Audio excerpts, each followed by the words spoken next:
एक शाम प्राची टीवी पर सीरियल देख रही होती है। तभी उसकी सास वहां आती है।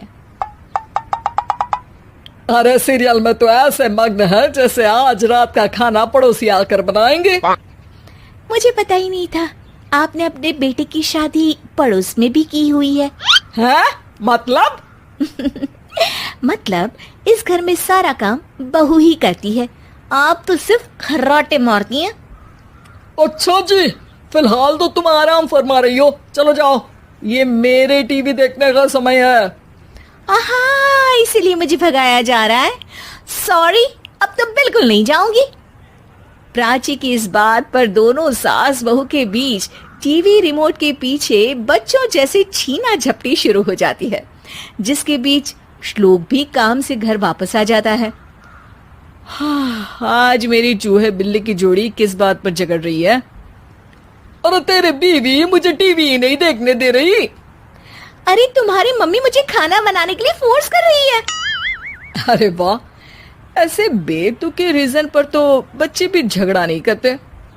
अरे मुझे कुछ मत बोल, सब इसने ही शुरू किया है।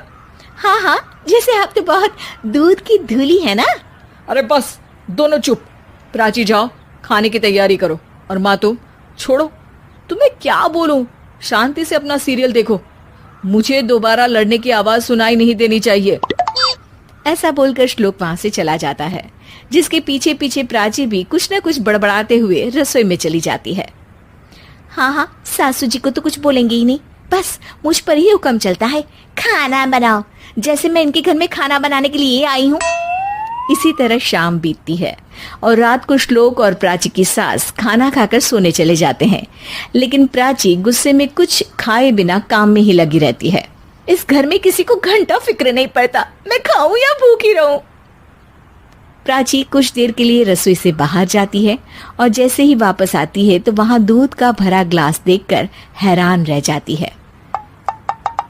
फिक्र पूरी है, बस दिखाना नहीं है। प्राची दूध पीकर सोने चली जाती है और अगली सुबह एक बार फिर सास बहू का कार्टून नेटवर्क स्टार्ट हो जाता है। ये तुमने ही किया है। अरे अजीब जबरदस्ती है, मैं बोल रही हूँ मैंने कुछ नहीं किया। दोनों ने मिलकर पूरे घर को पागल खाना बनाया हुआ है। यहाँ कोई नॉर्मल इंसान तो रह ही नहीं सकता, इसीलिए अब पड़ोसी क्या रिश्तेदार भी घर आने से कतराते हैं। और सुन बेटे, तू भी चंगा, तेरी माँ भी चंगी, तेरी बीवी भी चंगी, रिश्तेदार। हाँ जी, आपको नहीं पता क्या, गंगाधर ही शक्तिमान है, रिश्तेदार ही। हाँ हाँ, बस समझ गया। कभी जानवरों जैसे लड़ेंगी तो कभी जुगलबंदी करेंगी। भाई मैं आप दोनों के बीच में नहीं फंसना चाहता। सास बहू की इस मन मौजी जोड़ी से परेशान होकर श्लोक अपना सिर खुजलाता वहां से चला जाता है। चलो अब मैं भी कीर्तन में जा रही हूँ। इस पर जैसे ही सास कमरे में अपना पर्स लेने जाती है तो वहां नाश्ते की प्लेट रखी देख मुस्कुराने लगती है और नाश्ता करके घर से बाहर निकलते हुए कुछ पैसे टेबल पर रख जाती है, जिसके कुछ देर बाद सिलेंडर वाला घर आता है। ओ मोरी मैया, मैं सिलेंडर के बारे में तो बिल्कुल भूल ही गई थी। घर खर्च के सारे पैसे भी मम्मी के पास है और श्लोक से बोला तो उल्टा 4 बात सुनाएंगे। प्राची ये सोच ही रही होती है कि अचानक उसका चेहरा चमक उठता है और वो घर में आकर इधर उधर देखने लगती है।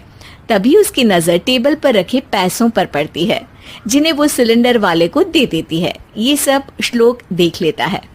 अच्छा बेटे, इतना बड़ा घोटाला, सबके सामने मैं तेरी दुश्मन और पीठ पीछे तेरी मेरी यारी। इस पर श्लोक एक प्लान बनाता है और शाम को सब एक साथ बैठे होने पर बोलने लगता है। माँ, तुम दोनों की बहुत लड़ाई होती है, इसलिए मैं सोच रहा हूँ कि प्राची को उसके घर छोड़ाऊं, इससे वो भी खुश रहेगी और तुम भी। अचानक श्लोक की ये बात सुनकर सास बहू शौक से उसकी तरफ देखती हैं। अरे ऐसे कैसे घर छोड़ाओगे, मुझे कहीं नहीं जाना। अरे तुमने बोला नहीं पर मैंने सुन लिया, तुम्हें मम्मी के साथ रहना अच्छा नहीं लगता, मुझे पता है। अरे वाह, अरे जब बहू खुद कुछ काम बोले तो वो तुझे सुनता नहीं, और अब जो इसने बोला ही नहीं वो तू समझ गया।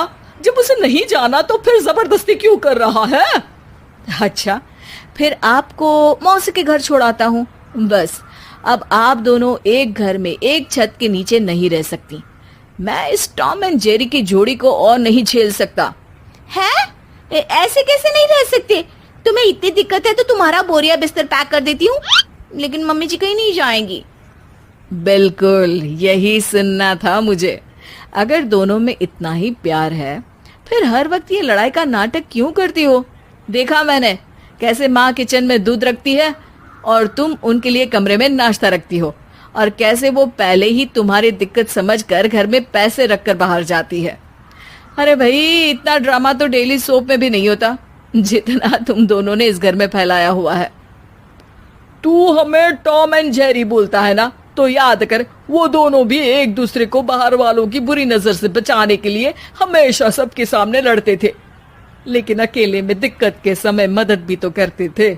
बस हमारा रिश्ता भी कुछ ऐसा ही है। और वैसे भी अगर सास बहू में तू मैं नहीं होती तो दुनिया वालों को कहानियां कैसे मिलेंगी?